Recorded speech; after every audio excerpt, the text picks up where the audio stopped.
we continue our live coverage, we invite our viewers to stay with us.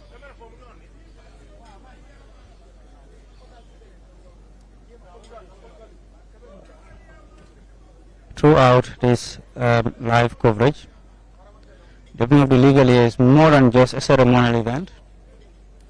It is a reaffirmation of the judiciary's commitment to upholding justice, fairness, and the rule of law in the Gambia. Stay tuned as we bring you the latest updates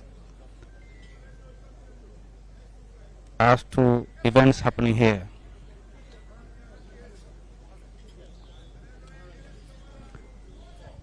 We've just witnessed the arrival of the Speaker of the National Assembly, Honorable Fabakary Tombong Jatta. Mbadi Molu.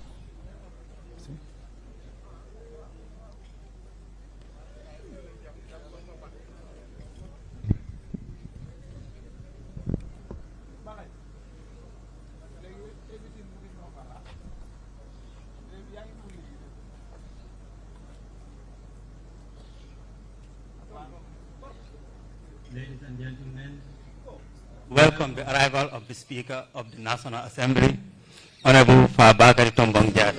You are welcome, Honorable.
Confidence in the legal system.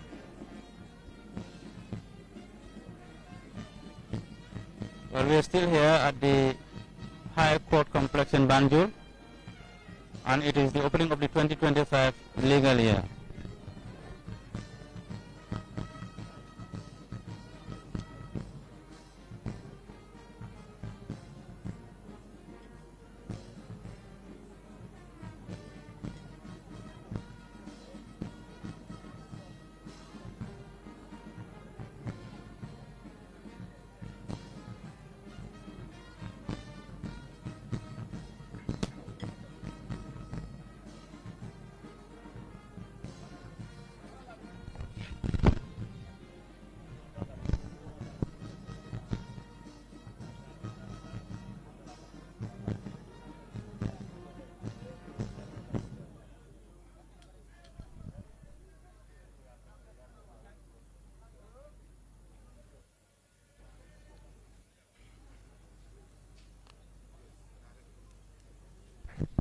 Mbadi mo bal kontona court complex oto jang wala high court Banjul ko mi nga faale nyamen no bilam lungoti mi yalon ko kiti bunda kiti taylalu anin loyalu wabe mabe kan jambi pour la sankuto wala kafumi legaliya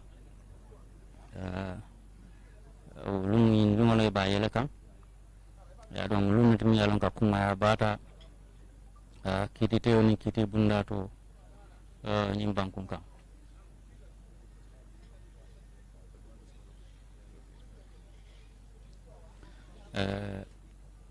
bidum molu min mabe ta jam wala molu min yalon ko ibedo ko la kiti bunda to an kiti telalu ananyolu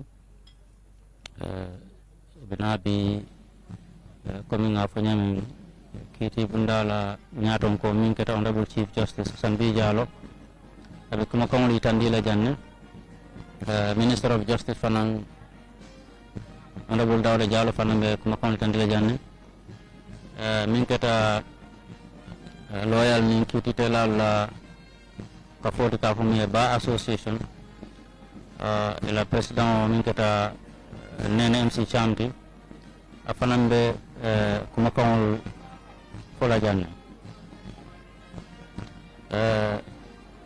ñoo baraje ñaata do manding his excellency president Adama Barrow abe futala janne anduma fanan be kala multi mi yalon ko abe kuma kamul dila janne ko kiti teewoni kiti bundañum bankun kam ni a jiiɓe kujama Allah ɓe je minu tambita je minu keda ñatutata nin koloya kuulu dol ɓe kacala janne bare ni a jiiɓe judiciary min mo kiti toon kiti bundati atamu bundal to mi yalon ko akummaya bata démocratie tole atalem bunda saba ñawto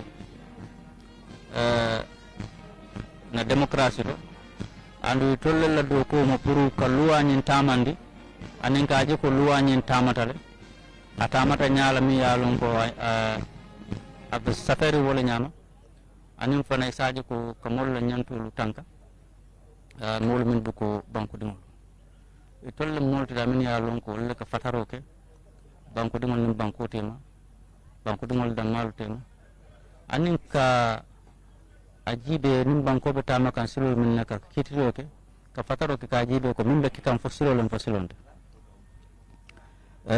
mi ajibe gamme kono jam kitito ni kiti bunda min kita judiciary ku jamal le tambita je ni wadis dum kon kabrein na sakunda kuto lota 2017 ku jamal le kita wol kono falindirol ketale par fanan ko ya kul dulu han sani ngol bijele an ngol be kala kul to min yalon ko be kacala janne alñaaɓe lore min kante wala mo honorable Dawda Diallo anin nene MC Cham ministre anin ba association président yo ñing sandantan koma Gambia la judiciary min kata kitito ni kiti bundati yek simpa kuma baleta pour que do kolu lafa ke bambandi min kata kiti woni kiti te banko kan olu kono wala ya kol dol min bije min kata non ko min kiti te lalu di jama balu to mo e manke Gambia dingol bari sandantan ko mo na judiciary yakata ka kiti te lalu jama bal min yalan ko Gambia dingol lam ke ta do ko la o yatin na ko Gambia banko i kesembe wandi banko la kiti te la min na wo talata ba adum fana ya bamandi min kata kiti te bundala semboti waranda la kata kuwolu mi yalon ko Gambia dingol fongol wolle ba tamandi kam ni yatinna mol min be Gambia ni Gambia dingol fongo ile jikko la fata baake kitite bundala nim banko kam ni o bataje falendrol min yalon ko wolle fananketa pour ka kiti bundani pour ka tamande nyala mi yalon ka ni jamanu le tata wala minde ko ka folo min yalon ko ka safe kaytol le bala ke le man ke kulti min yalon ka betar la computer la kon lam jidi digitalisation ti anim fana ka kitul tamande nyamen ke be ke computer kono isaju ka do ko ni se sona ya anim fana e bunda do fana mi yalon ko e wala la fa kiti bunda do wala me ka fome alternative dispute resolution mechanism wala minde ko janni mol bitala kata kiti bundala wato do beje ke samba bunda de ka fome alternative dispute resolution sitaje wolu fana mi mollata min yalon ko esa siye nyin karaflo bela di amolu jibe isa jibe bo wo problem mo nyin e ba landila no nyamen isaje ko mo man kan fa mo min na to nyama la to nyaade ani min boyta ya itandala ko atala boyta anim fana kamo tan beje ko sata mandi isaje ko asike kayra ko de anji kita wala mo wala do ko te sani nyaajibe modol ka foko kiti bundato kitiol ka meje baake wo kata kole akola mi yalan ko mo akasiya mo jamala koto kito so tarji sanji jama bari kiti bundalu ko be kata ko ke kanne min so kul tala wo kono akada ko fanan inata na min lafa wala min ko kam mulu makoy mul min yalon ko bulol mo ko ben ni tara kiti wala comité loyal tala le fangoye ko makoy kiti loyal la min se makoy ila kulu sa tamandino nyamen waranto la kito stano nyamen kiti bundara sa tare man bataka je asada ko min kira to nyati ana molla hako sa dila anyanta dili la nyamen mbokay belegi ñu ngi fi si high court bi banju to lañu fi ci moy opening of legal year moy addu bes bi at nga xamne mom la loy ak joji si lañu tambalé sen liggéey liñ ci def moy set li xewon ci at mu passé dal diko séga xalaat nak ay xalaat yu bees yo xamne yoy lañ bëgg doxal ci at mu bees mi lolu yeb nak njiit mi ci affaire yi ateka yi moy chief justice dina fi garal ay cadre comme ñu ko waxé ci gannaaw dina waxtane yu bari fi lo xamne lolu mo nekk texa yu am ak yo xamne yoy lañ mënon def ci at mu passé mi ak lan la yan pexe la gaay teral pour at mi ñu doxale seen liggéey te du ci am ay jafe-jafe bu bari suñu waxee nag si mbirum aata si Gambia am na lu bari luñ ci mën a waxtaanee mbirum aate nag mooy judiciary lu am solo la si réew parce que moom mooy ñetteeli banxaas mbaade ñaareeli banxaas si démocratie moom nag moom lañ taxawal pour mun a àtte mun a doxal loi mun a àtte si diggante nguur ak doomi réew yi ak tamit mun a wax nguur lan moo nekka luwa ak lu nekkul doxalin naka la war a am pour demee si kanami luwa yaakaar naa ne noonu laa ko mën a waxee waaye nag si Gambie bi fii bunti àttekaay yi mooy judiciaire bi am na lu bëri lu ci def lu ci xew si at yu passé nii surtout bi nga xamee ne jógee nañ si nguur gu passé gi depuis 2017 ba léegi am na yu bëri yoo xam ne ay wécceeku la yoo xam ne xew na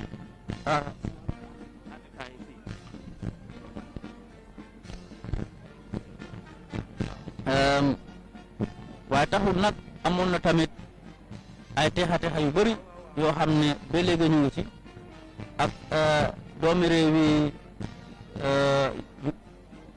yu bëri am na yiñ ci seetlu si loo xam ne xëj na kontaan nañ ci si mbirum àtte ak àttekaay si biir réew mi yooyu yëpp ay texa la waaye nag soo seetloo si at yu néew passé am na ay jéego yu am maanaa yoo xam ne judiciaire bi jëloon nañ ko jéego yooyu bokk na ci di taxawal mbirum àtte mu nekk mu taxawal boppam su ko defee leneen du ci dugga leneen du ci taxa loolu nag pour mun koo doxal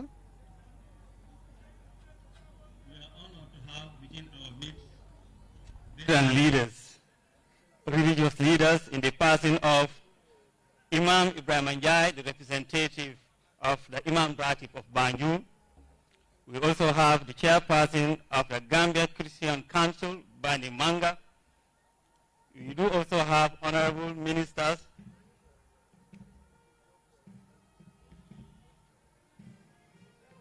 here present.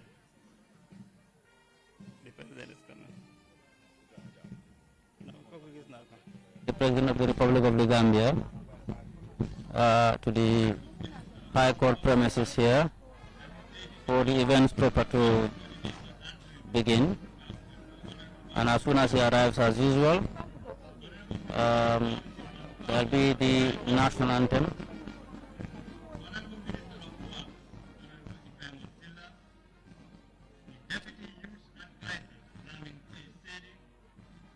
Welcome, Honorable.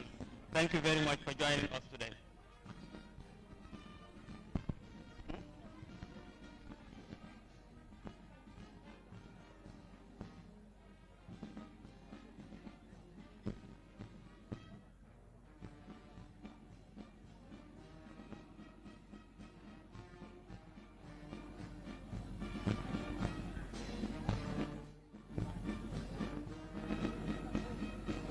Okay, comme niñ ko waxee rek bokk na si jéego yi def mooy ne amoon na ay jamono àttekat yu bëri nekkuñ doomi réew mi ñoo xam ne la jóge si yeneen réew ñoo dimbale si réewi Gambia si wàllum àtte waaye si at yu néew yu passé yi nii gis nañ ne judiciaire bi jël na ay doomi réew yu bëri fi mu nekk ni li ngeen a gis ni Chief Justice Assane B Jallow moo nekk di teral President His Excellency Adama Barrow.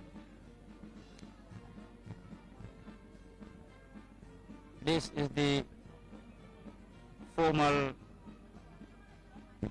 introduction or welcome of His Excellency the President Adama Barrow to the High Court in Banjul for proceedings to begin proper. Now the national anthem.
Honorable President Adam Barrow.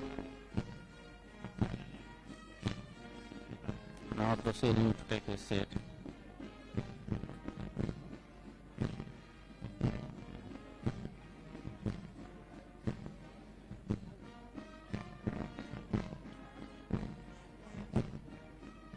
Ladies and gentlemen, we now witness the entry of the Justices of the Superior Courts, and in lead is Honorable Justice Awaba, followed by my Lord, Honorable Justice Mbai, my Lord, Honorable Justice Njai. We now witness the arrival of the Justices of the Court of Appeal, led by the President, Honorable Justice Salah Wada,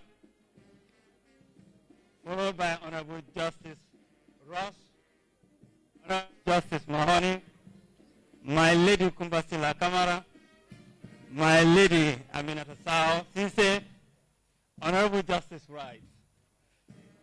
Justices of the High Court, led by Honorable Justice Oduma, followed by Honorable Justice Ibrahim.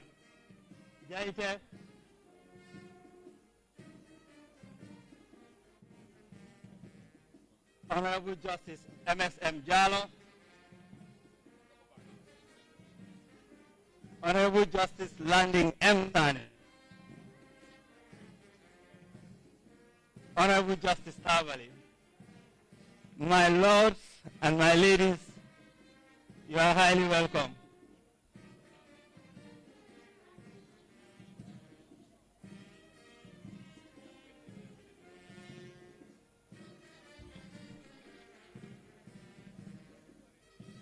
Honorable Qadis,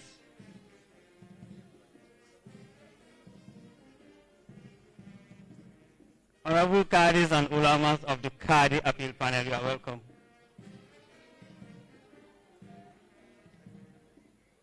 We now witness the arrival of our gallant magistrates. You are welcome, your worships.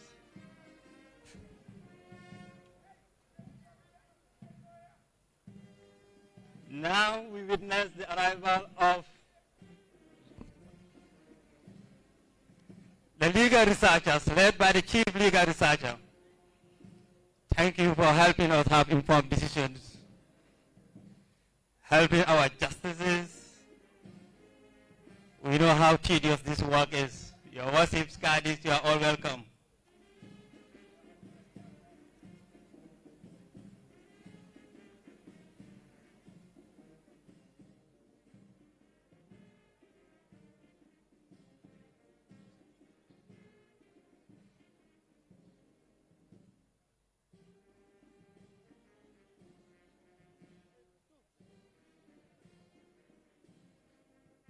Qadis, you are very welcome.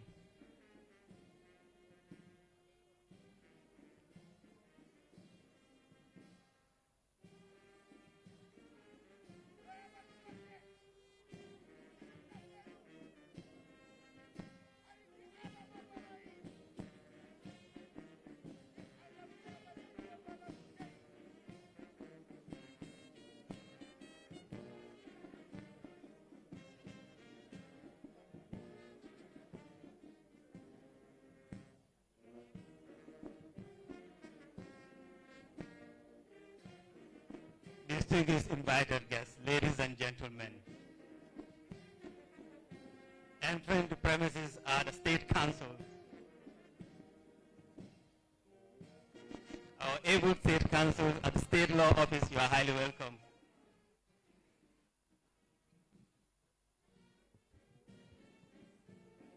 Now we have private. You are welcome. You're on.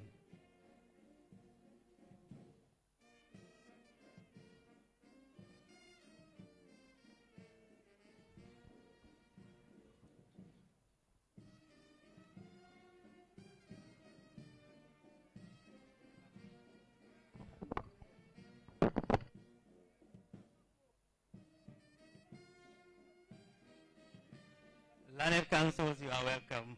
Planet Council.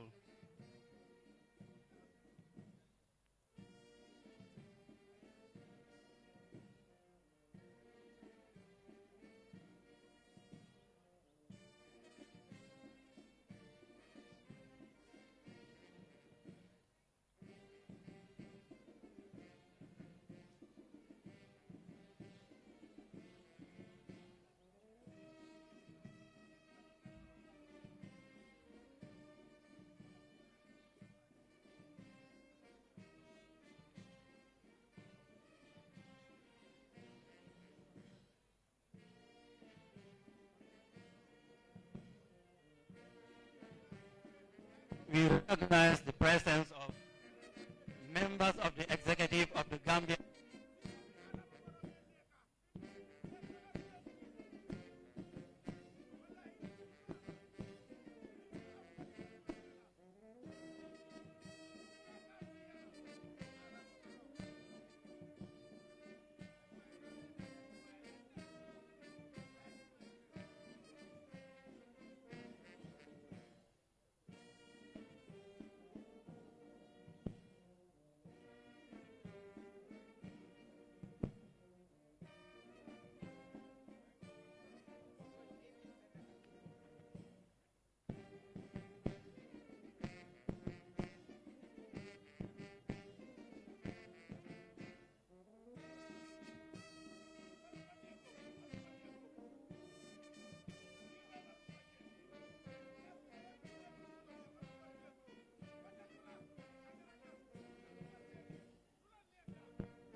Ladies and gentlemen, that is the presence of the DG, Director General of the Gambia Law School.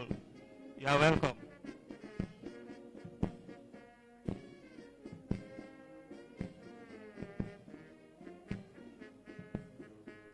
Learned seniors, you are highly welcome.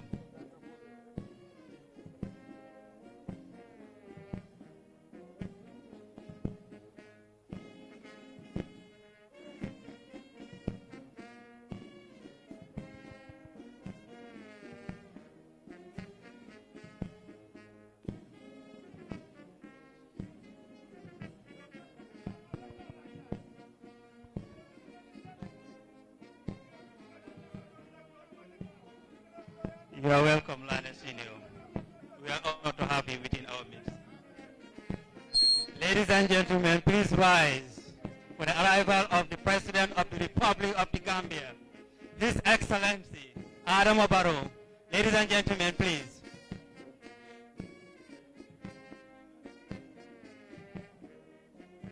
His Excellency enters the premises of the Law Courts Building, accompanied by the Honorable Chief Justice of the Gambia, Honorable Hassan B. Jallow, and the Honorable Minister of Justice,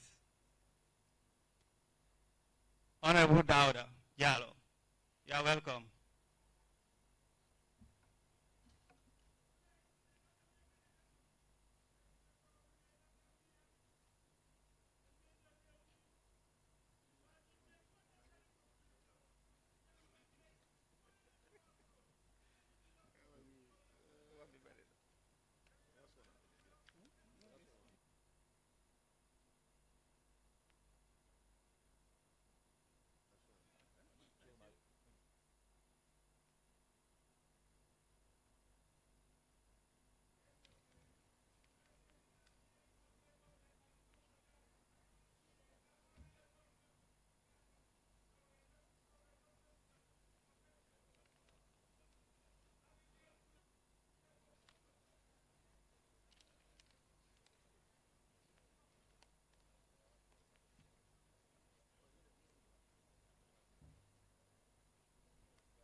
Christian faith.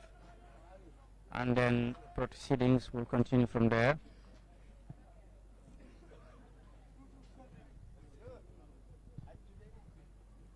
Like we stated earlier,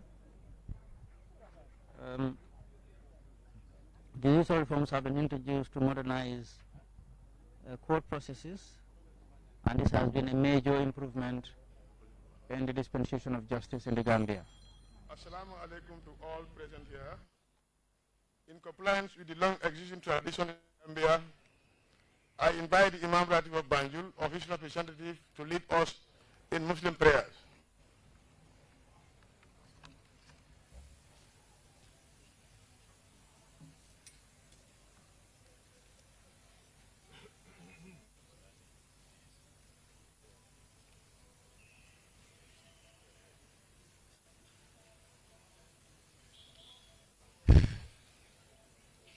السلام عليكم ورحمة الله تعالى وبركاته.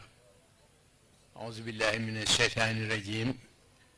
بسم الله الرحمن الرحيم. الحمد لله رب العالمين الرحمن الرحيم مالك يوم الدين إياك نعبد وإياك نستعين اهدنا الصراط المستقيم صراط الذين أنعمت عليهم غير المغضوب عليهم ولا الضالين. ربنا آتنا في الدنيا حسنة وفي الآخرة حسنة وقنا عذاب النار. ربنا لا تزغ قلوبنا بعد إذ هديتنا وهب لنا من لدنك رحمة إنك أنت الوهاب. اللهم بذل هل وافيت بابك عالما أن التذلل عند بابك ينفخ، وجعلت معتمدي عليك توكلا وستك في سائلا أتدره، وبحق من أحببته وبعثته وأجبت به يتصفه.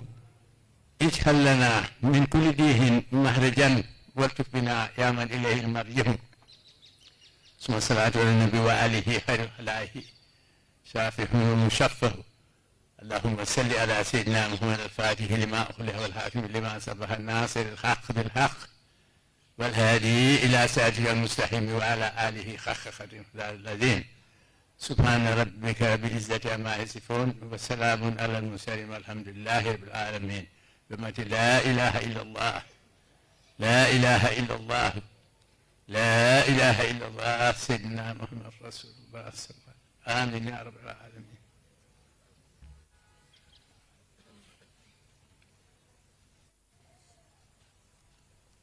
Thank you very much, the representative of the Imam Ratib of Banjul. I now invite the representative of Christian Council to lead us in Christian prayers.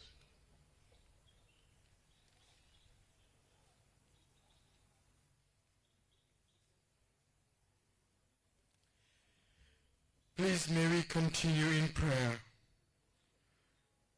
Great God of justice, great God of nations, we thank you for our nation, the Gambia, and for all that we continue to represent.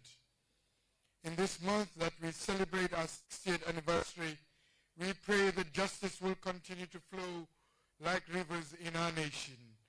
And so at the beginning of this legal year, we pray that you will minister to everyone who participates within our legal departments. And Lord God, you will cause that our nation will know peace, will know progress, and will know prosperity. This day we pray that in the continuation of this program, may your name truly be glorified. We pray in Jesus' name. Amen.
within the judiciary, and one of them it is its strong stance on upholding constitutional rights.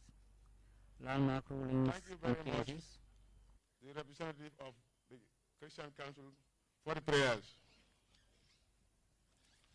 Your Excellency, the President of the Republic of the Gambia, Mr. Adam Barrow, Your Excellency, the Vice President Mohammed B.S. Jallo, the Honorable Speaker of the National Assembly, Honorable Fabakary Tombong Jatta, my Lord, the Honorable Chief Justice Hassan B. Jallo, CRG, Honorable Justices of the Superior Court of the Gambia, the Honorable Attorney General and Minister of Justice, Dawda A. Jallo, members of the Judicial Service Commission here present, the Chairman of the Qadi Appeal Panels and the Ulamas present here, full Cabinet Ministers are present, senior government officials, the President and Law Society respectively, the Lady Mayors of Banjul, regional governors, President and members of the district tribunals, the Honorable Master and Registrar of the High Court, two Deputy Judges, and Senior Administrative Staff of Judiciary and Ministry of Justice. The consular and diplomatic community here present, landed magistrates and caddies, support staff of the Judiciary and the Ministry of Justice, venerable religious leaders, service chiefs, men and women of different security sectors here present, members of the press, all invited guests, distinguished ladies and gentlemen, and all other protocols duly and respectfully observed. Today, the 9th day of February 2025, marks a momentum occasion, the official opening of the 2025 legal year, to be presided over by His Excellency the President of the Republic, Mr. Adam Barrow. The annual event, which is a cornerstone of our legal calendar, carries profound significance, reminding us of our unwavering commitment to justice and rule of law at all times.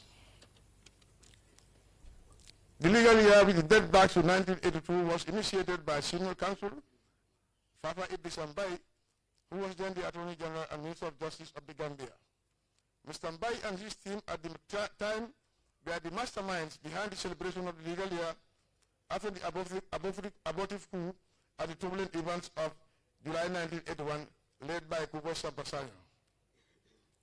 The first legal year in the Gambia was celebrated on Sunday, the first day of November 1982 at Makati Square under the esteemed guidance of His Lordship, the Honorable Justice Sir Philip Bridges, as then the Chief Justice of the Gambia. Since 1982 to 1993, judiciary celebrates legal year annually until when the Australian government in July 1994, when it was celebrated intermittently until 2017, when its annual celebration was restored without interruption. Today's occasion is the latest of such celebration as we are witnessing today.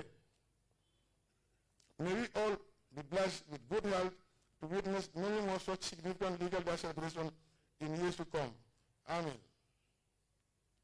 With this brief historical overview of the legal year, it is my distinct honor and pleasure to invite the President of the Gambia Bar Association to deliver her opening statement. Madam Nene Cham, please.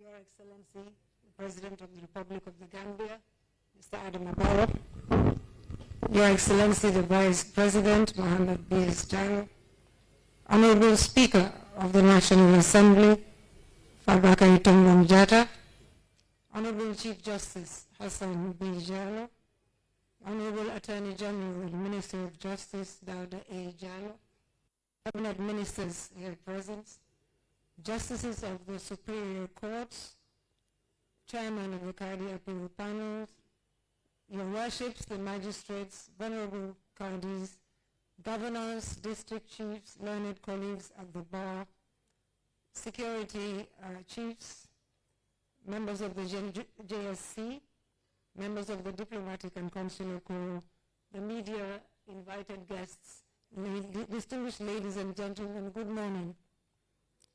In the past year, the legal fraternity mourned the loss of Honorable Justice Mary Mamia Sensi, JSC, a distinguished judge, the first female justice of the Superior Court, and two of our learned colleagues of great character and standing, Mrs. Elizabeth Ann Rivington and Mr. Ibrahim Kijera of the private bar.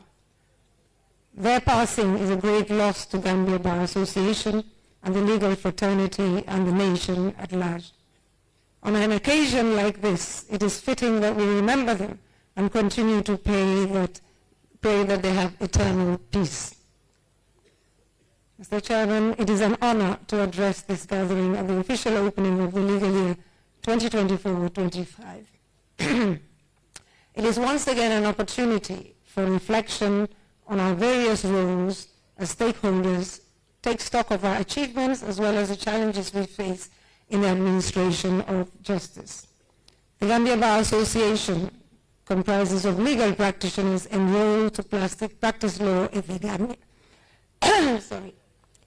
The doyen of the bar, the most senior member of the bar, is Senior Counsel Mr. Surahata Babukar Samega Jane, who in 2022 clocked 50 years at the bar, all of which time he spent in private legal practice.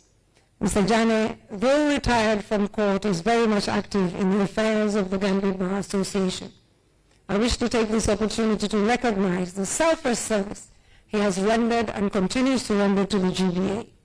Himself a former president of the bar, Mr. Jane is the greatest contributor to the GBA.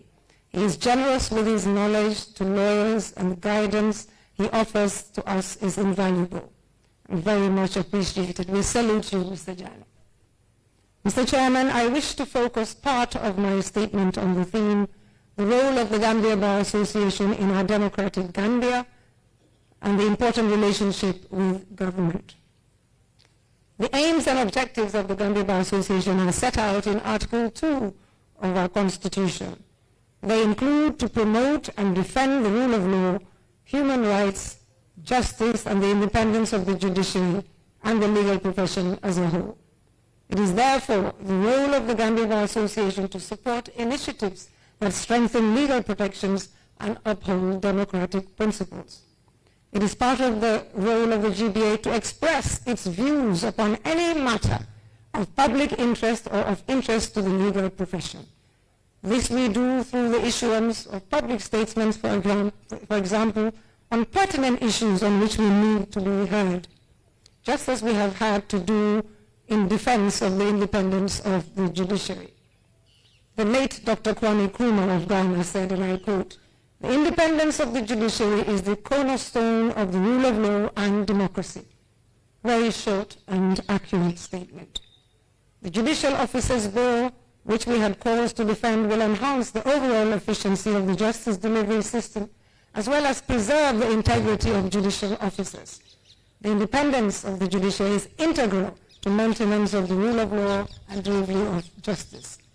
In the Gambia, a democratic country that aspires to uphold the rule of law, justice, human rights, and all the other principles, the relationship between the Bar Association, that is the lawyers, and government is based on mutual respect, independence, and structured and constructive engagement. Maintaining a good working relationship, therefore, is vital for the promotion of the rule of law and the overall efficiency in the administration of justice.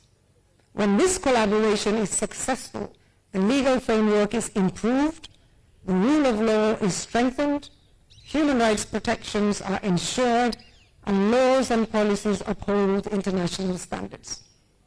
In order to effectively advocate for the principles it holds so dearly, the GBA maintains its independence at all times. It constructively critiques government policies and actions which may undermine the rule of law and democracy without fear of reprisals. In fact, government should regard such views as valuable contribution to good governance and even legal reform.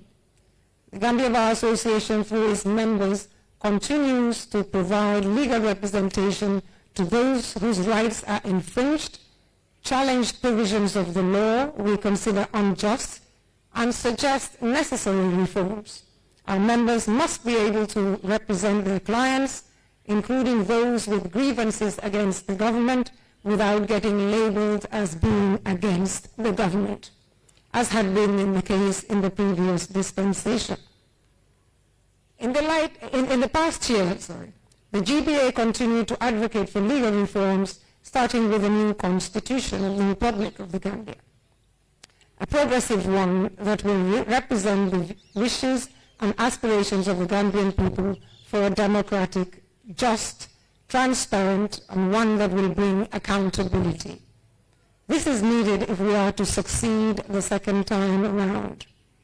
Effective engagement with all stakeholders on this draft constitution and other laws and issues is therefore vital and must continue. Government consultations with the Gambia Bar Association and its members during the drafting of bills, their validation, or when proposing amendments to existing laws, it is vital. Our members are always on hand to offer the needed expertise and insights to help ensure that our laws are fair, just, and in line with human rights standards.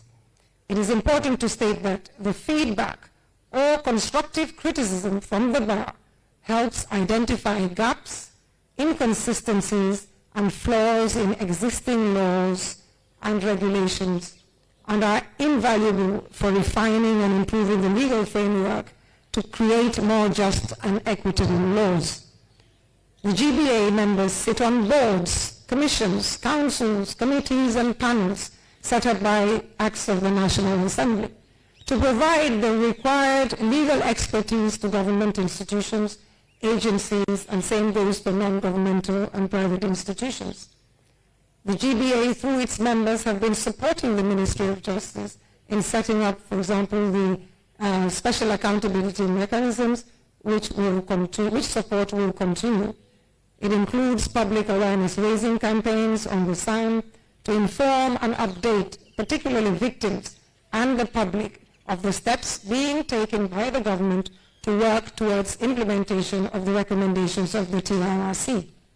It is also the GBA's role to promote legal education and awareness among the public, including educating the citizenry about their rights, the rule of law, and administration of justice in general. Our lawyers have, over the past year, traveled to communities across the country, engaged in public advocacy in senior secondary schools and on community radios, raising awareness on human rights laws and other issues. Through our mobile legal aid clinic, we offered pro bono legal advice, that's free advice, to members in the communities we visited. We are in the final stages of institutionalizing our legal aid program, having already developed the standard operating procedures and conduct the required training for the staff at the Secretariat.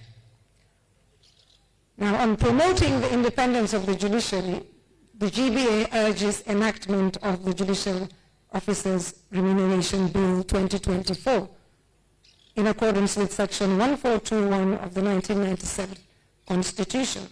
We believe this would ensure adequate remuneration for judicial officers to enable them to carry out the all-important job of adjudicating cases without fear or favor. Their personal security must also be assured. Mr. Chairman, on legal reform, it is time the Law Reform Commission is revived. It has been dormant for quite some time. We humbly urge the Ministry to pick up the process. It has been several years since several provisions of our statute books were recommended for repeal. Some criminal offenses restricting freedom of expression were struck down by the Supreme Court of the Gambia in May 2018 for reasons that they are, I quote, unreasonable, unnecessary, and unjustified in a democratic society, and are therefore inconsistent with provisions of the Constitution guaranteeing the right. However, these offenses are still in the criminal code, which is still in force. Whatever happened to the Criminal Offences Bill of 2019? which was reviewed and validated several years ago. Mr. Chairman, the Bar Association often represents public concerns. Constructive criticism, as I said, helps government identify and address the issues, because this feedback is very important to guide government in improving public services, particularly those related to the legal and justice sectors. On the achievements, we recognize the government's efforts through the Attorney General and his ministry, MOJ, in securing the endorsement of the ECOWAS heads of states for the establishment of the International Tribunal to try persons recommended by the TRRC for prosecution. We encourage government to follow the process through with urgency to ensure that the rule of law prevails by bringing accountability and justice. When this happens, true peace and reconciliation will inevitably flow. We wish to recognize the efforts to ensure accountability by also establishing the Anti-Corruption Commission, which is soon to be constituted. We look forward to the recruitment of independent, credible, competent and objective individuals to carry out this all-important task. The Access to Information Commission has also been constituted. We urge government to follow through and provide the required resources to enable both commissions succeed in executing their mandates. The National Agency for Legal Aid has also finally been provided with its independent budget. It cried so much about it. And hopefully it will begin being very effective in providing free legal representation to those of us who cannot afford the services of a lawyer. We commend the judiciary under the leadership of the Honorable Chief Justice for the efforts of introducing new technology installed in the High Court, the automated court recording system, to assist in recording proceedings in the courtroom. It makes for speedy disposal of cases and more efficient justice delivery system all around. We look forward to it being replicated throughout the High Court. In order to promote courtroom advocacy, we humbly suggest that the ordering of briefs be restricted to the superior courts and in the High Court to appeals, final addresses and complex contentious applications, for example, and not in applications for relisting of a suit, stay of execution, or even injunctions, and certainly not in the subordinate courts where there are courts of summary jurisdiction. This is just a humble recommendation that could speed up the hearing of cases. We urge kind consideration of them. Mr. Chairman, the revival of the court-connected ADR, the Alternative Dispute Resolution Mechanism, this time backed by the Act and the rules, with the training and certification of 17 mediators, is very much welcome. Where matters are settled through mediation, it will result in a win-win situation, speeding resolution of cases and enhance the justice delivery system that will in the end bring about peace and harmony between parties who are in dispute. The Gambia Bar Association welcomes it and assures the judiciary of our fullest cooperation. Finally, I would like to take the opportunity to wish a happy 60th anniversary Diamond Jubilee to His Excellency, the President of the Republic of the Gambia, his government and all citizens. It is a Diamond Jubilee and a big milestone for Gambia. May the Allah Almighty continue to bless the Gambia, our homeland, with peace and prosperity. I thank you all for your kind attention.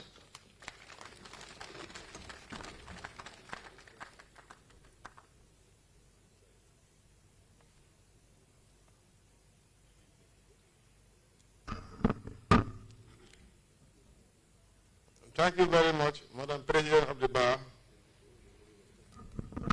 Nene MC Cham. I now invite the Honorable Attorney General and Minister of Justice to deliver a statement.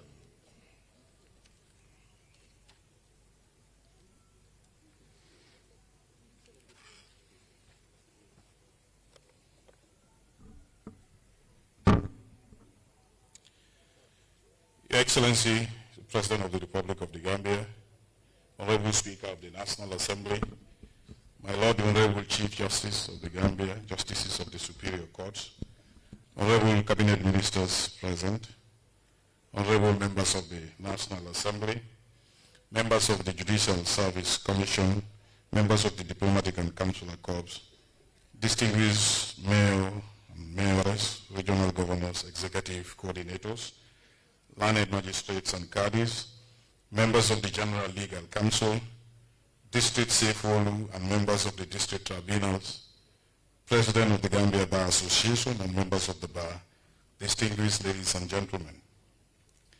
It is with great honor and profound sense of duty that I stand before you today to mark the official opening of the 2025 legal year.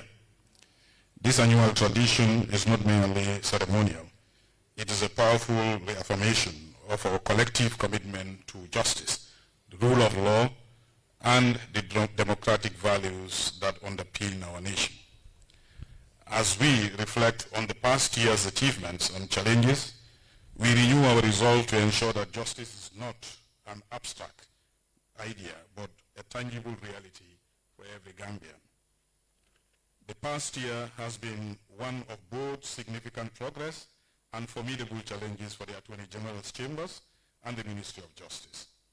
Despite these challenges, we have remained steadfast in our mission to uphold the rule of law, promote good governance, and protect the fundamental rights of all citizens. Our achievements are a testament to the dedication and resilience of the hardworking professionals and support staff within the ministry. Today, I am proud to share with you the strides we have made while also acknowledging the work that remains undone. On criminal justice and procedural reforms, in the realms of criminal justice, the Office of the Director of Public Prosecution has made remarkable progress. Over the past year, the DPP has handled an unprecedented caseload, ensuring that justice is delivered swiftly and fairly. One of our most significant achievements have been our relentless fight against sexual and gender-based violence. Through targeted prosecutions and public awareness campaigns, we have sent a clear message that such crimes will not be tolerated in the Gambia. Moreover, the ongoing digitization of our case management system has begun to transform how we handle cases, enhancing transparency, efficiency, and accountability. Despite resource constraints, we have ensured that prosecutors are present in all courts nationwide, reaffirming our commitment to justice delivery. In the civil domain, the Ministry of Justice has processed over 151 cases across all high courts, demonstrating the expertise and strategic foresight of our legal team. Beyond these successes, our human rights efforts have been equally impactful. The Gambia continues to be a beacon of human rights on the global stage. Last month, we presented our Universal Periodic Review to the United Nations Human Rights Council, detailing our progress in civil and political rights, economic, health, environmental, and women and children's rights. The report underscores our commitment to upholding international human rights standards and addressing needs of the most vulnerable in our society. Legislative Drafting Department had achieved significant milestones, finalizing crucial legislative instruments such as the Special Prosecutors Act 2024, the Special Accountability Mechanism Act of 2024, and the Legal Practitioners Amendment Act of 2024. These laws are not merely technical accomplishments. They are transformative tools that will enhance governance, accountability, and access to justice for generations to come. The drafting department's responsibilities are extensive and include receiving drafting instructions from ministries, departments, agencies, and drafting proposed legislation based on these instructions, scrutinizing and vetting draft legislations, attending to meetings and validation sessions, and accompanying the Attorney General to relevant sessions of the National Assembly. Despite the challenges posed by these demanding tasks, the department had demonstrated remarkable efficiency and dedication. In addition to the aforementioned acts, the department had significant progress on other key legislative initiatives, including the Draft Constitution 2024 and the National Social Protection Act of 2024. These efforts underscores our commitment to addressing the evolving needs of our society and ensuring that our legal framework remains robust and responsive to emerging challenges. We remain deeply committed to advancing other critical legislative initiatives such as the Cybercrime Bill and the Data Protection Bill, which are essential to addressing the challenges of our digital age. These bills will not only modernize our legal system, but also safeguard the rights and interests of all Gambians in an increasingly interconnected world. Our commitment to modernization extends to the Registrar General's Department, where the digitization of the deeds registry had already reduced processing time by 40%. This is just the beginning. Plans are on the way to expand the company's registry to Brikama and Basse, marking a pivotal step in decentralization of our services and ensuring that economic opportunities are accessible to all Gambians, regardless of their location. Fight against human trafficking remains our most urgent priorities. Under the leadership of the National Agency Against Trafficking in Persons, we had implemented groundbreaking initiatives, including a national trafficking database, public sensitization, and a toll-free hotline. These efforts are will strengthen our capacity to combat this heinous crime. Gambia's consecutive Tier 2 ranking in the U.S. State Department's of Trafficking in Persons report are a testament to our unwavering commitment to eradicating human trafficking. National Agency for Legal Aid had made remarkable strides in expanding access to justice. In 2024, NALA's mobile legal aid clinics reached over 50 communities, empowering citizens, particularly those in marginalized areas, with essential legal knowledge and support. NALA's efforts to reduce prolonged pretrial detention have also been critical in safeguarding due process and rights of detainees. The Alternative Dispute Resolution Secretariat has continued to be a beacon of progress. In 2024, ADRS resolved 90% of the 76 cases registered, providing a peaceful and efficient alternative to the traditional court system. Through innovative outreach campaigns, we have raised public awareness about the benefits of alternative dispute resolution, fostering a culture of peaceful conflict resolution. As we continue to implement the recommendations of the Truth, Reconciliation and Reparations Commission, significant progress is being made. The government's 5-year implementation plan is well underway, and the establishment of the hybrid court in collaboration with ECOWAS underscores our unwavering commitment to justice and accountability for the past atrocities. The recruitment process for the special prosecutor is currently in progress, and we anticipate issuing call for applications next week. Additionally, we are on the verge of appointing the commissioners for the Victims' Reparations Commission, which is expected to commence its vital work before the end of this quarter. Healing and justice are inseparable, and we remain steadfast in our dedication to this principle. These steps are critical to ensuring that wounds of the past are addressed with both accountability and compassion, paving the way for a more just and unified future. Despite these achievements, we are acutely aware of the challenges that persist. Resource constraints continue to hinder some of our key initiatives, such as the complete digitalization of the deeds registry and the expansion of regional offices for NATIB, NALA, and ADRS. Additionally, the lack of modern technological infrastructure in some departments slows our efforts to improve efficiency and accessibility. Capacity gaps also remains a pressing issue.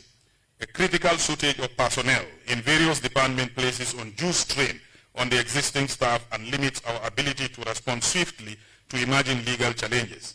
We are committed to addressing these gaps by recruiting more professionals and investing in continuous professional development to equip our workforce with the skills needed to navigate the complexities of today's legal landscape. Looking ahead, we are determined to strengthen our institutions further. We will intensify our recruitment efforts, prioritize investment in modern technology, and implement comprehensive digital case management system to streamline operations and improve service delivery. Our public engagement efforts will also be expanded. Through radio, television, and social media, we will increase efforts to educate citizens about their rights and the legal services available to them at the ministry. We will intensify outreach programs in rural and underserved areas, ensuring that justice is accessible to all, regardless of location. In conclusion, as As we embark on this new legal year, let us do so with the conviction that the work we do together will save the future of the Gambia. We are not merely upholding the law. We are building a system that is just, equitable, and accessible to all Gambians and non-Gambians alike. To the judiciary, the Gambia Bar Association, our development partners, and all those who contribute to justice sector, I offer my deepest gratitude. Let us continue to work hand in hand to ensure that the rule of law remains the foundation upon which we build the future. I wish you all a successful and impactful legal year 2025. May this be one of justice, progress, and lasting impact. Thank you all for your kind attention.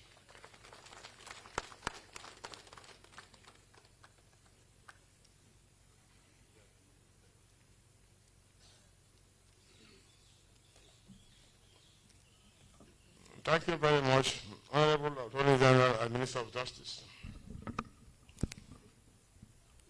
I now have the honor and pleasure to invite His Lordship, the Honorable Chief Justice Assembly Jallow CRG, to deliver his statement. My Lord.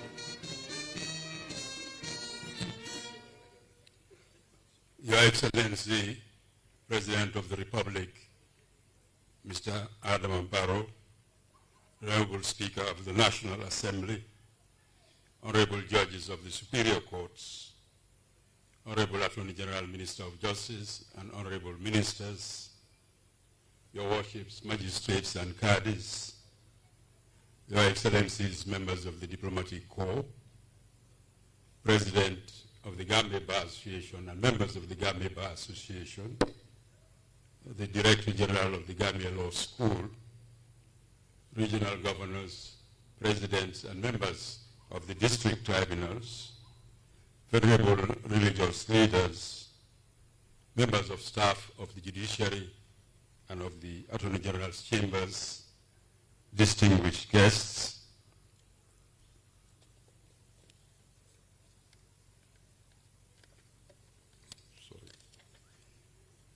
we are greatly honored to welcome once again, on behalf of the judiciary and on behalf of the entire legal profession, Your Excellency Mr. Adama Barrow, President of the Republic of the Gambia, and all our distinguished guests to our premises on this auspicious occasion, whose history has been well set out by the Judicial Secretary and whose objectives have also been set out by the previous speakers. It's an auspicious occasion in our national calendar, marking the opening of the 2025 legal year. Your continued presence and participation, Mr. President, at this ceremony demonstrates to us and to the nation your deep commitment to justice and to the rule of law, and is greatly appreciated by the bench, the bar, and indeed all those who are committed to strengthening and consolidating governance in this country. I wish to recognize all our distinguished guests, particularly the delegation from the UK Judicial College led by the Honorable Justice Robin Knowles. We continue to appreciate the continued support of both the college and the Commonwealth Magistrates and Judges Association, who are our partners in providing training and capacity building for the judiciary. Today's ceremony has in fact been preceded by a training program run by the college and the CMJA on sentencing and on case and court management for magistrates. Today's ceremony will also be followed by a training program for judges for 3 days on commercial law to be run by the Honorable Justice Robin Knowles as a prelude to the establishment of the Commercial Division of the High Court. Let me also at the onset thank the Legal Year Committee, which brings together the judiciary, the official and private bar, under the leadership of the Honorable Justice Jaite, for the organization of the activities marking the opening of the legal year. I'd like to thank the bar and both the official and the private bar, and to thank the President of the Gambia Bar Association and the Honorable Attorney General for the continued support of their institutions. They are very important partners in the judicial process in ensuring that the machinery of justice continues to flow smoothly. We shall discuss subsequently some of the proposals which have been made by the President of the Bar with a view to accelerating the pace of cases in the system. Your Excellency, distinguished guests, the courts across the entire legal system, cadis, magistrates, judges, have continued to struggle to cope with a very heavy workload. Each magistrate, each trial judge in this jurisdiction has an average of 150 cases at any time to hear and determine. And many judicial officers exceed this figure significantly. And each of these cases, none of them is a small case, because each of these cases requires equal diligence, equal fair hearing, and equal due process, no matter the nature of the claim. And the cases continue to flow into the system. The majority of civil cases, for instance, arriving in the West Coast region relate to land disputes, which are often more complex and take considerable time to resolve. Judicial officers continue to try their best amidst many challenges to cope with this immense workload, which is continuously on the increase. We started the 2024 legal year with a total of 6,317 cases as at the 1st of January 2024. And this was a carryover from 2023. In the course of 2024, a total of 6,678 new cases were filed. New cases in addition to the carryover. Of the new cases filed, 4,849 were civil cases, and 1,826 were criminal cases of various kinds. This total of 6,678 represented an increase of 25% over those cases registered in 2023. This is a very, very heavy increase, which we need to continuously bear in mind, not only on how to resolve these cases, but to look at the genesis of these cases, the circumstances leading to some of these cases, and to explore ways and methods of prevention and resolution outside the judicial process. So the total number in our docket for 2024 was actually 12,995 cases.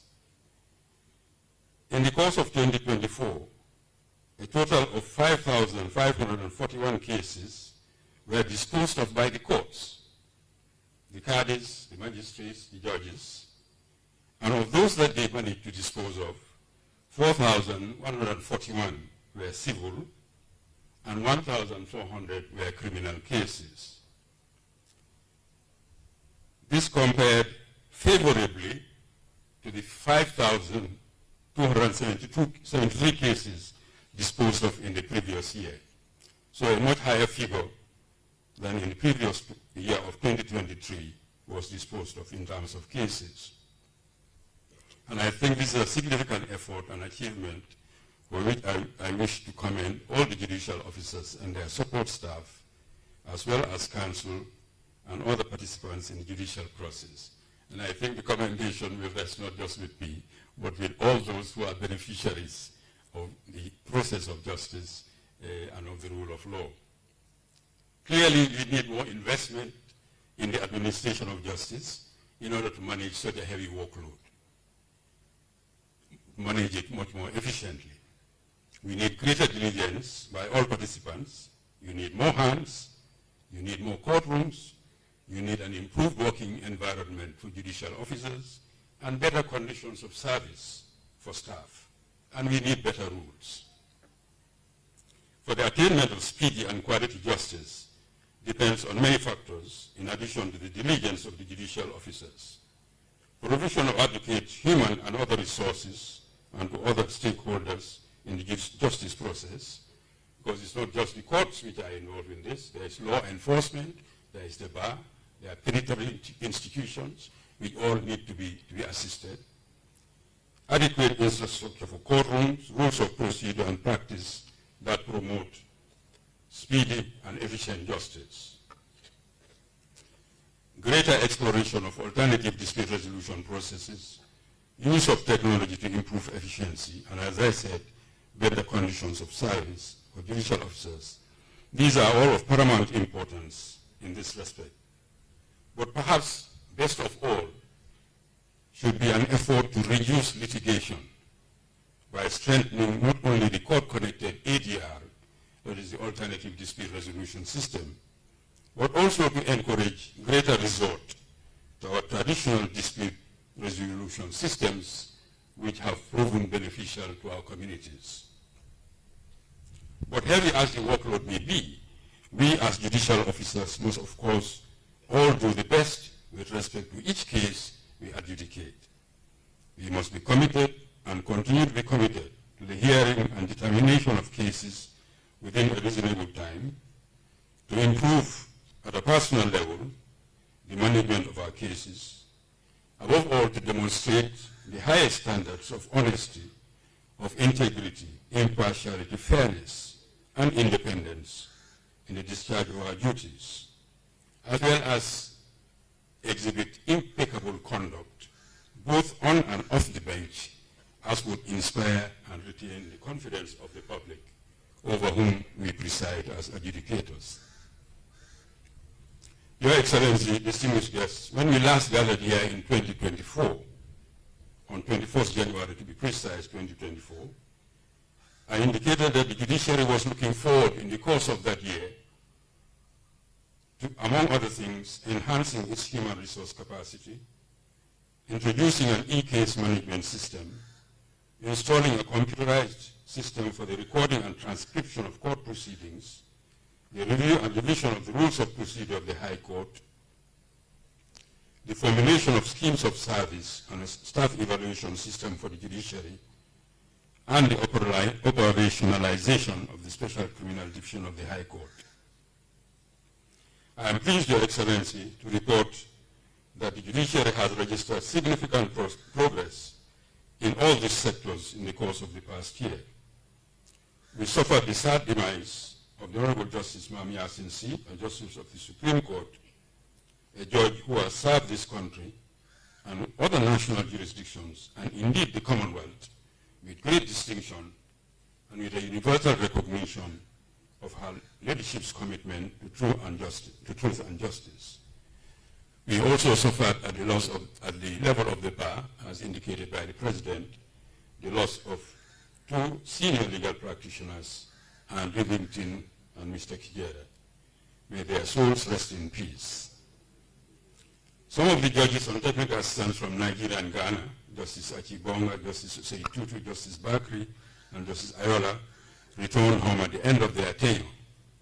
A number of senior magistrates resigned or left us in search of the proverbial greener pastures, and others became temporarily unavailable for other reasons. The judiciary is grateful to His Excellency the President for accepting the recommendation of the Judicial Service Commission and making the necessary appointments to fill in the vacancies in the High Court.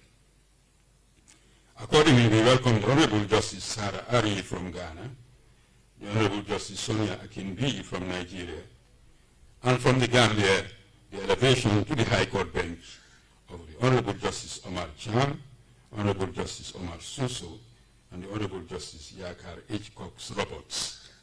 We wish you all a successful tenure of office on the bench.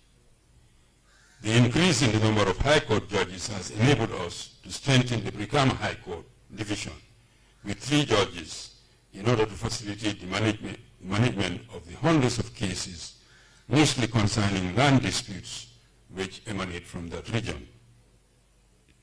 Indeed, a 3rd judge is expected from Nigeria this month on technical assistance for the High Court. And we wish to record our great appreciation to the governments of Ghana and Nigeria for their continuous support to the Gambia judiciary and to acknowledge the valuable contribution of their nationals to strengthening the administration of justice in the Gambia. The loss of the services of several magistrates in 2024 has impacted heavily on the disposal of cases in the subordinate courts, occasioning significant delays in some cases, either at trial or at judgment stage. In order to remedy the situation, the Judicial Service Commission last month appointed 3 regular permanent magistrates of the first class. In addition, the Commission has also approved the redeployment of 3 other legal researchers in the judiciary as quote-unquote hurricane magistrates, who are tasked with the responsibility to write and deliver pending judgments and to hear and determine bad-heart criminal cases, hitherto before magistrates who are no longer available. The remuneration for these hurricane magistrates will be performance-based, depending on the number of judgments delivered and the trials concluded. All the magistrates will be sworn in tomorrow, and we expect them to commence their work immediately. It may be recalled that several years ago, when we were faced with a heavy backlog of cases in the High Court, we resorted to the strategy of recruiting hurricane judges, which assisted us in reducing that backlog. And so we expect that the hurricane magistrates and the regular magistrates working together will make a significant impact in reducing the backlog in the Magistrates' Court. Your Excellency and distinguished guests, I'm also pleased to report that the development of the electronic case management system has been successfully completed, and training for the staff on the system has been conducted as well. The next phase will focus on the training of the judges on of the bar on the system and the extension of internet connectivity to different structures within the law courts complex, after which the system will be operating on a pilot mode with the plans to make it fully operational this year.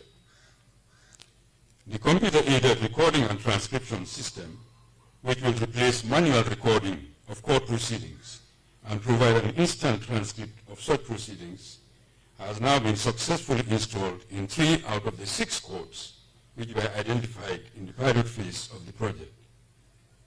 The system is already making a significant difference in the courts concerned.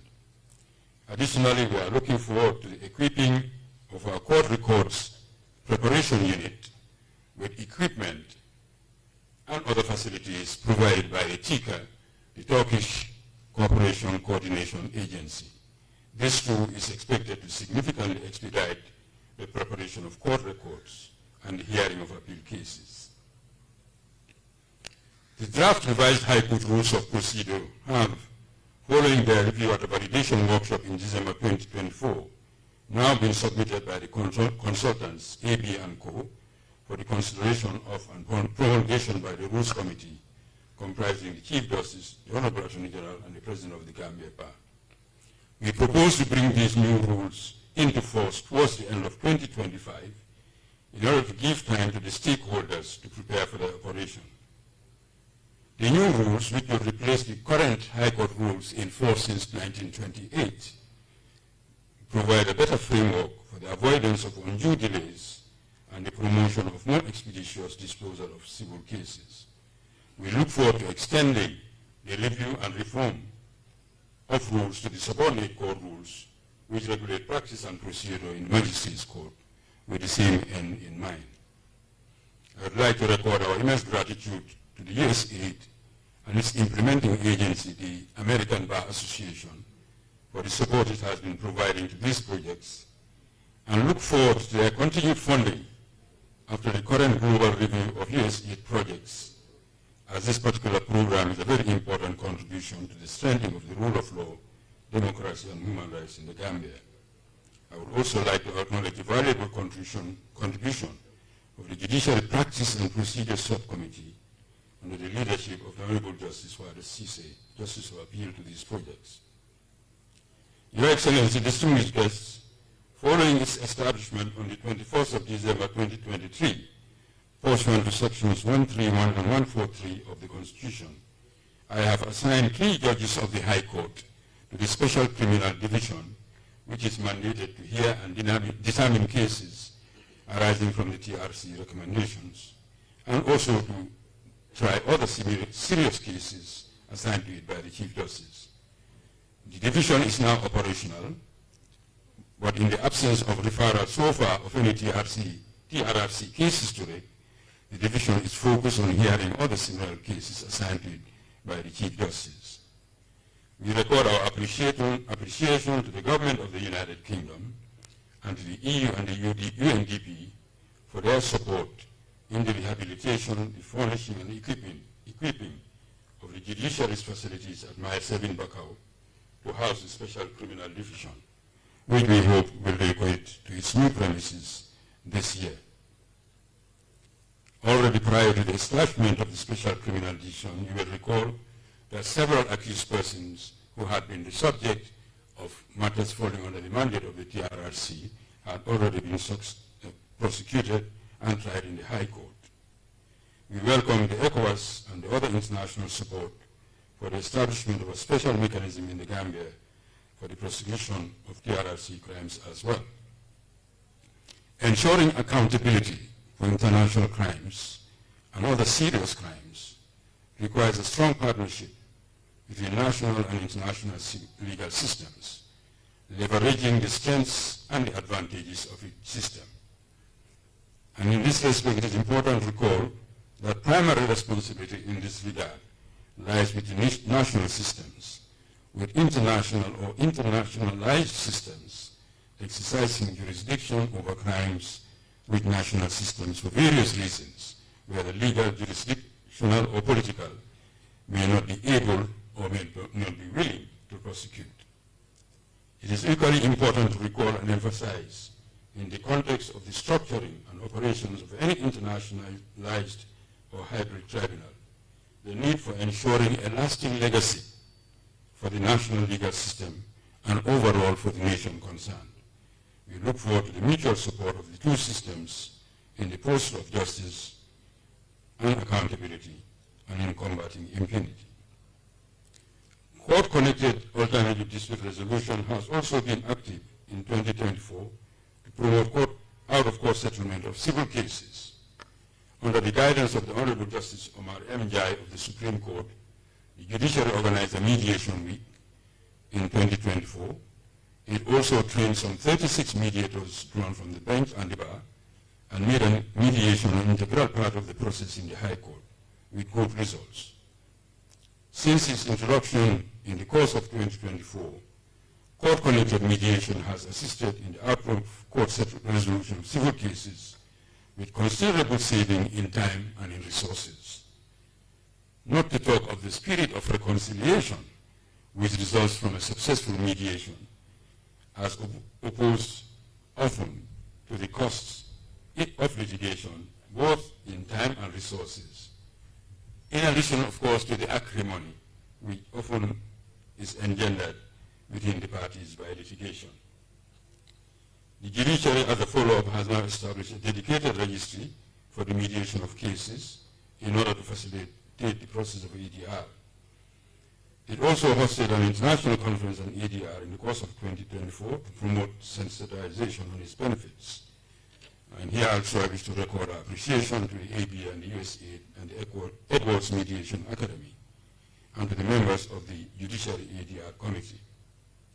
The Judiciary Prisons Visiting Committee, presided over the Honorable Justice Amina Sao Sise, has in the course of the past year also been making visits to the prisons, the places of detention, and it has been instrumental in the identification and resolution of irregularities in the management of remand prisoners. Capacity building through training of judicial officers and other staff members continue to receive much attention. in the course of 2024. The Judiciary Training Institute, under the leadership of the Honorable Justice Awaba of the Supreme Court, has in the course of 2024 and in collaboration with our partners, such as the UK Judicial College, the CMJ, the Gambia Bar, the Gambia Female Lawyers Association, NATIP, the Conrad Adenauer Stiftung, conducted training programs for judges, magistrates, and staff of the courts on subjects such as court and case management, judgment writing, evidence, sexual violence, human trafficking, mediation, etc. We are indeed grateful to the team and to our partners for their support of this program. We also greatly appreciate the support of the government of Turkey, whose Judicial Academy sponsored the training in Ankara of 5 judges and of 5 magistrates in the course of 2024. We look forward to strengthening cooperation with Turkey in the justice sector. Your Excellency, the 5-year Judiciary Strategic Plan, which you launched on the occasion of the opening of the legal year in 2020, is now in its final year. The plan, it will be recalled, identified the core mission of the judiciary, the 8 objectives of the plan, as well as the numerous activities that need to be implemented in furtherance of those activities, together with the financial cost of the plan. The end of 2024 provided us with a good opportunity to review with other partners and stakeholders the state of execution of the plan. There has been substantial progress in the implementation of the plan, with much of it having been accomplished by the middle of 2024. A lot of it also remains to be implemented, and it is probable that not all of its components will be attained during the plan period ending 31st December 2025. That is not surprising, it's not unusual.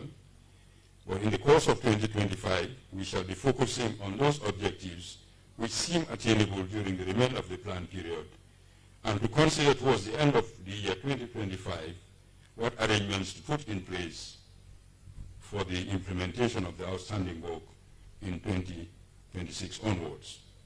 I would like to again convey appreciation to Your Excellency and your government as well as our partners, the USA, the EU, the UNDP, the governments of the United Kingdom, Ghana, Nigeria, and Turkey, as well as our civil partners, and indeed all our staff and consultants who have in various ways, including provision of funds and expertise, contributed to the implementation of the plan. In the course of this new legal year 2025, we shall continue to focus strongly on our core mandate of providing quality justice through the speedy hearing and determination of cases in a timely manner. Mechanisms for monitoring performance in this respect by judicial officers will be strengthened. The newly reconstituted Subordinate Courts Monitoring Committee, which oversees the magistrates' courts, now presided over by the Honorable Justice Kumasila, Justice of the Court of Appeal, will be supplemented with a reinvigorated Kadi Courts Monitoring Committee. I propose to establish shortly also a similar mechanism for monitoring the judicial operations of the High Court and to be submitting reports and recommendations thereon to the Chief Justice. We shall also focus on finalizing work on the new rules of the High Court and bring them into force, review the rules of procedure of the subordinate courts, transition the case management system from pilot to final phase, consolidate and expand the CAT system, that's the computerized transcription system, and provide a more efficient human resource regulatory framework for the judiciary. This we hope to do with the adoption of schemes of service and a new staff evaluation system. The objective of the plan to establish specialized courts will receive additional boost with the establishment in the course of 2025 of the Commercial Division of the High Court in order to promote speedier and more efficient disposal of commercial cases. This is good for justice, but it's also equally good for business and for our economy. We shall be exploring the possibility further of establishing other specialized courts for the efficient management of some of the challenges that we face as a nation. Challenges posed respectively by sexual and gender violence, by the increased number of land cases, as well as the menace posed by prohibited drugs to our society. Capacity building of staff through training, which is crucial for efficiency, will continue to be a priority. And in this respect, we look forward to the enactment of the Judiciary Training Institute Bill, which proposes to establish an institute for the continuing legal training of the cadre of public officers. And we continue to appeal to the Honorable Attorney General and his office to expedite the processing of this bill so they can reach the National Assembly.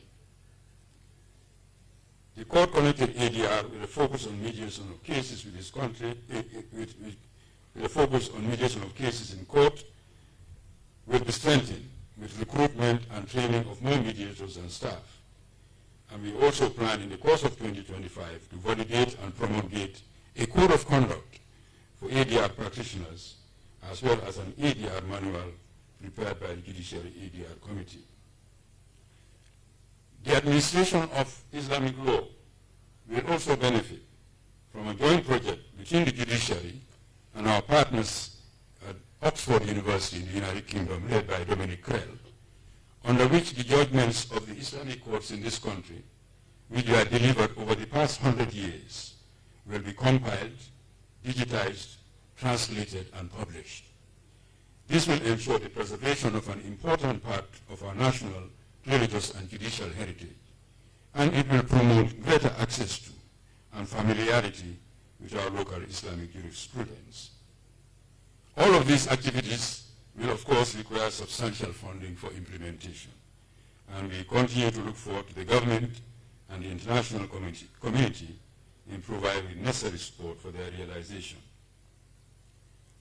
We continue to face numerous challenges in the judiciary as we proceed with these projects, challenges which impact, of course, on the attainment of our mission.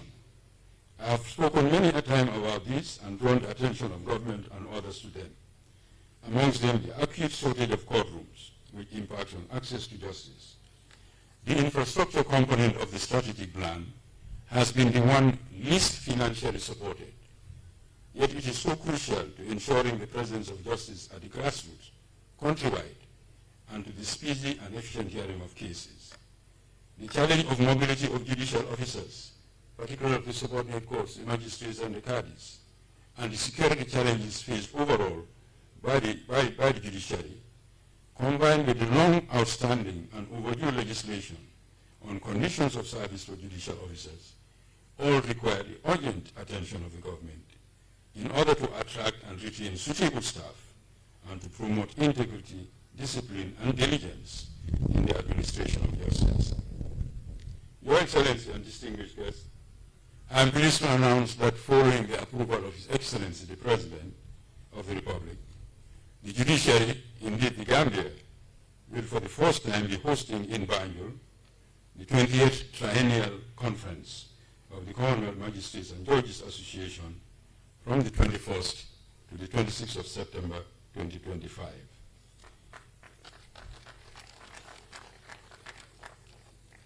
This gathering, an important event in the Commonwealth calendar, brings together hundreds of judges, magistrates, and other legal officers from across the Commonwealth to discuss challenges in the delivery of justice, to share experiences, and to make recommendations on how to meet the challenges of justice delivery.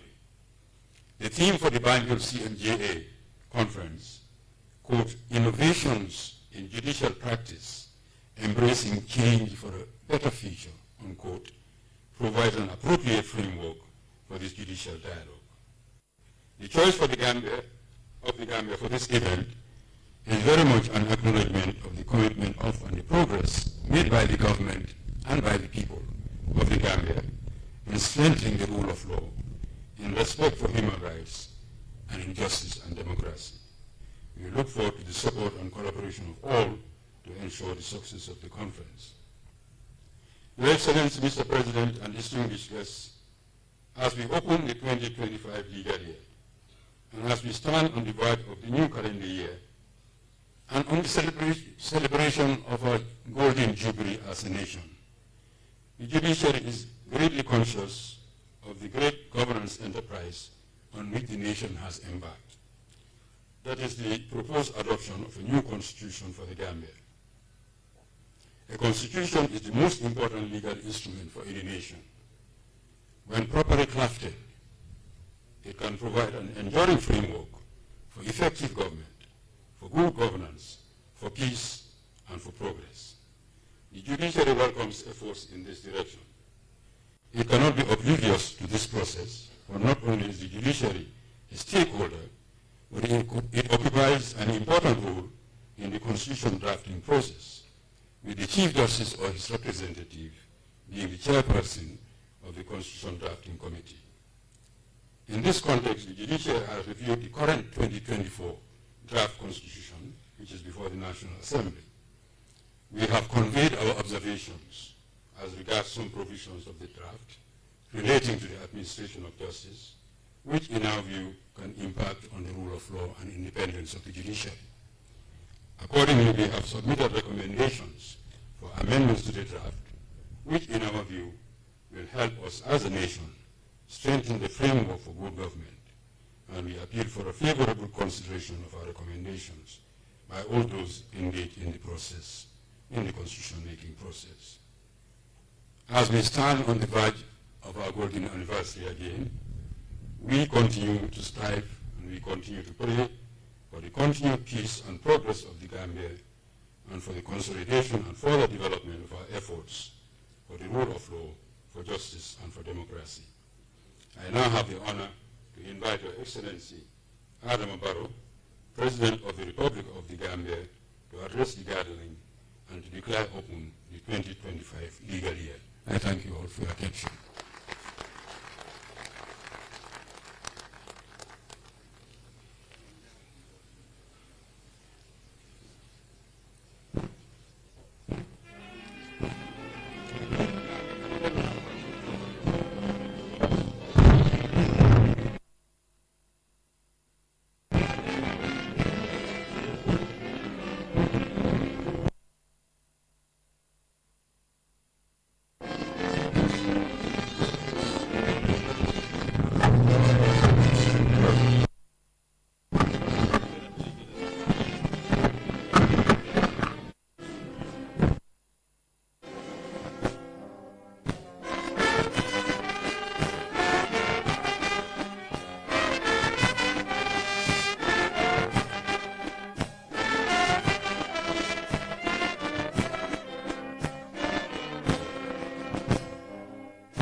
My Lord, the Honorable Chief Justice of the Gambia, Justices of the Superior and Lower Courts, Honorable Speaker, and members of the National Assembly, Honorable Attorney General and Minister of Justice, Honorable Cabinet Ministers, Executive Coordinator of Banjul, members of the Diplomatic and the Consular Corps, the magistrates and cadres, members of the Judicial Service Commission, and the General Legal Counsel, President of the Gambia Bar Association, and members of the Bar. Distinguished guests, ladies and gentlemen, I am deeply honored to preside over the official opening of the 2025 legal year. This is an event I annually look forward to with keenness in view of the unique position the justice and judiciary system holds in our democracy. The occasion reaffirms once again our collective commitment to transforming the Gambia into an enviable democratic nation, championing justice, the rule of law, and good governance.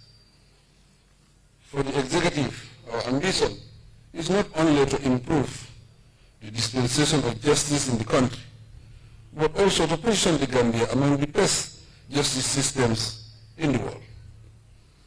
The ongoing comprehensive reforms and strategic investments to strengthen our justice sector are particularly fueled by this vision. In view of the gains steps taken in this regard, I extend hearty congratulations to the judiciary of the Gambia, ably led by the Lord Chief Justice, Honorable Hassan B. Jallow. Your collective tireless efforts to enhance access to justice and efficiency are widely acknowledged and appreciated.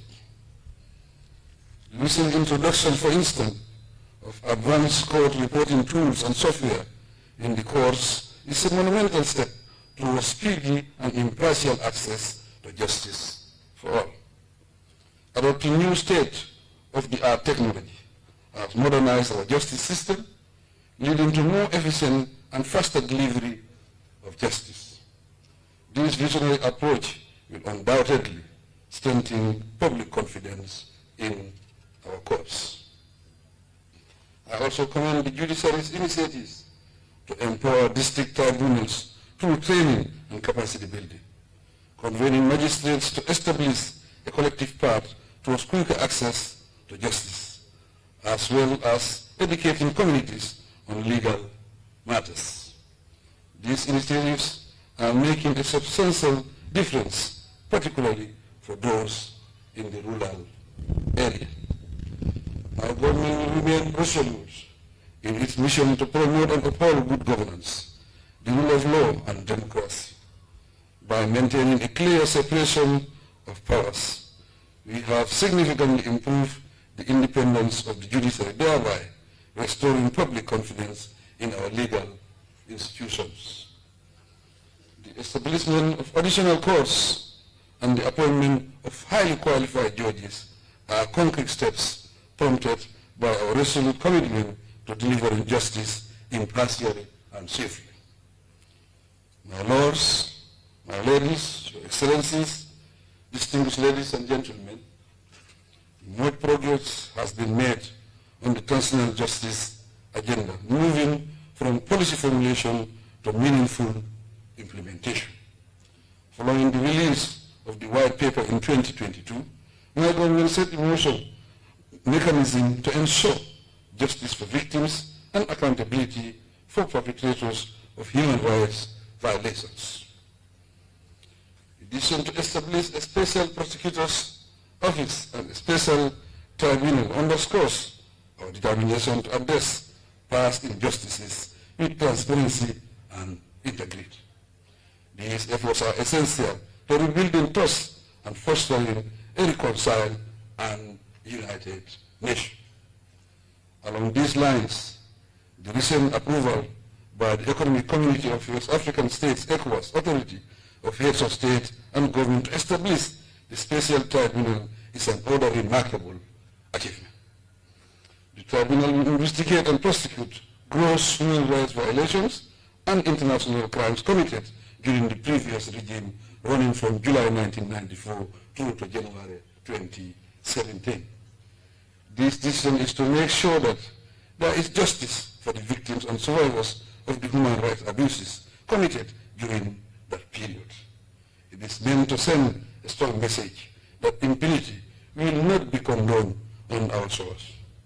By addressing these grave violations, the tribunal will contribute to restoring trust in public institutions and reinforcing the rule of law in the country. Importantly too, this step aligns with the Gambia's broader transitional justice process, which seeks to redress past injustices, promote societal healing, and foster long-term peace. The tribunal will also be an essential part of my government's efforts to entrench accountability, justice, and reconciliation, addressing individual and collective grievances, and contribute to a just and democratic environment for all. For us, transparency and accountability will continue to remain indispensable pillars of good governance. The establishment of the Anti-Corruption Commission illustrates our resolve to combat corruption in all forms. The Commission will promote integrity within public institutions and reinforce public trust in our governance architecture. By holding individuals accountable and fostering a culture of transparency, we are taking decisive steps to strengthen the rule of law and ensure that public resources are managed responsibly for the benefit of all Gambians. The ongoing security sector reform remains an other priority, and we are proud of the progress made in aligning our security services with the principles of the rule of law and human rights. Initiatives such as enhanced prison conditions, vocational training for inmates, and awareness campaign on fair trial rights reflect our comprehensive approach to justice and rehabilitation. These efforts are aimed at reducing repeat offenders and contributing to a safer and more harmonious society. My lords, my ladies, excellencies, distinguished ladies and gentlemen, we acknowledge the crucial role that international partners, including ECOWAS and our development partners, play by supporting these reforms. Their collaboration with us is helping to maintain a just democratic society with a justice system that reflects our shared values. Our vision for Gambia is broad but achievable. We are laying the groundwork for a justice system that meets global standards. Achieving this vision requires the collective efforts of all stakeholders, and I am convinced that working together we will succeed. It is indeed feasible to transform our justice system into a model of excellence, to inspire other nations and ascertain that justice, equality, and fairness prevail for generations to come. Ladies and gentlemen, our successes would not have been possible without the judiciary's unwavering dedication to executing their constitutional mandate in a fair and just manner. The lessons of the past remind us of the essence of these principles. At present, we can proudly claim that our justice system is stronger, fairer, and more accessible than ever, although our work is far from done. We must continue to build a dignified justice system, distinguished by the values of fairness, equality, and integrity. Again, I extend my heartfelt gratitude to the judiciary under the exemplary leadership of the Honorable Chief Justice for your unwavering commitment to justice and service to the nation. The achievements of our justice system reaffirm your hard work and the collaborative spirit of all the actors in the sector, such as the Gambia Bar Association, the National Human Rights Commission, the Ombudsman, and of course, the leadership provided by the Ministry of Justice. Let us remain united in our pursuit of a brighter and more just future for our beloved nation. While wishing you a very successful year, I declare the 2025 legal year officially open. I thank you for your kind attention.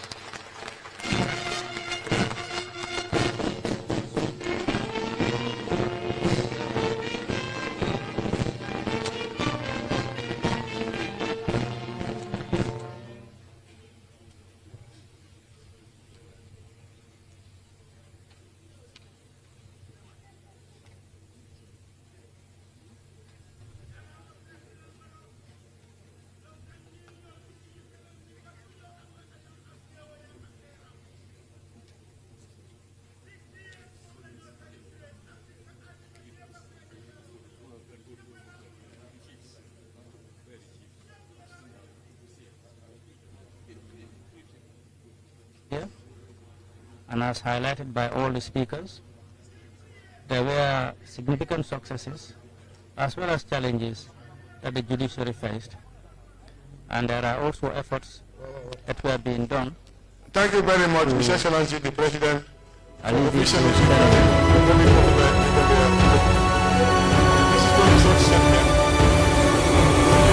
Excellency the President will meet the members of the District Tribunal at the right, on the right flank, and that will be followed by the photo session of His Excellency the President, the Vice President, Honorable Speaker of the National Assembly, His Lordship the Chief Justice, the Attorney General and Minister of Justice, and Superior Court Justices, including the Chairman of the Kadis Appeal Panel and the Ulamas.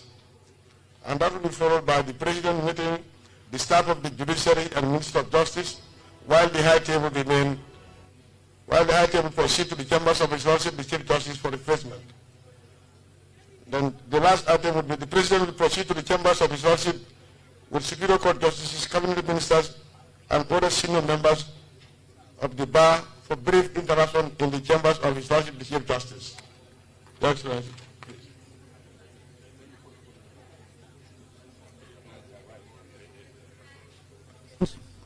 The government public continues to raise concerns about access to justice, corruption and enforcement of court rulings. Many citizens, however, feel legal services remain expensive and out of reach for the average Gambian, despite efforts to improve legal aid. But like I said, all of these have been addressed or have been talked about here, and there are expectations that most of those challenges, efforts should be made to alleviate or even improve upon those that have already been made as achievements. Now, the government judiciary has made significant strides in recent years, proving its commitment to upholding the rule of law and ensuring justice for all. However, challenges such as case delays, limited resources and concerns about judicial independence continue to hinder full public trust in the system. As the country moves forward, continued reforms, better funding, and enhanced transparency will be key to building a judiciary that truly serves the people. For justice to be effective, it must be accessible, impartial, and timely. Gambians remain hopeful that the judiciary will rise to these expectations, strengthen democracy and the rule of law in the years to come. Well, this is what has been going on here at the High Court in Banjul, where you can see the President, His Excellency Adama Barrow, bidding farewell to members of the judiciary, as well as all the dignitaries that are present here to witness this important occasion in the history of the judiciary. Like the speakers mentioned, it is their golden jubilee, and there are hopes that the year ahead there will be golden opportunities for effective dispensation of justice and the strengthening of human rights and the rule of law in the Gambia. His Excellency the President Adama Barrow has also recognized most of those significant strides made by the judiciary, and I've also expressed hope that the coming year more efforts will be made to help in the dispensation of justice in the country. This is the final procession, the final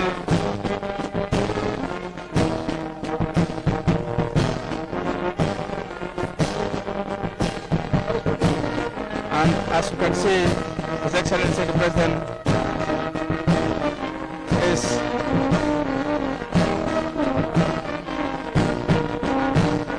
bidding his farewell to every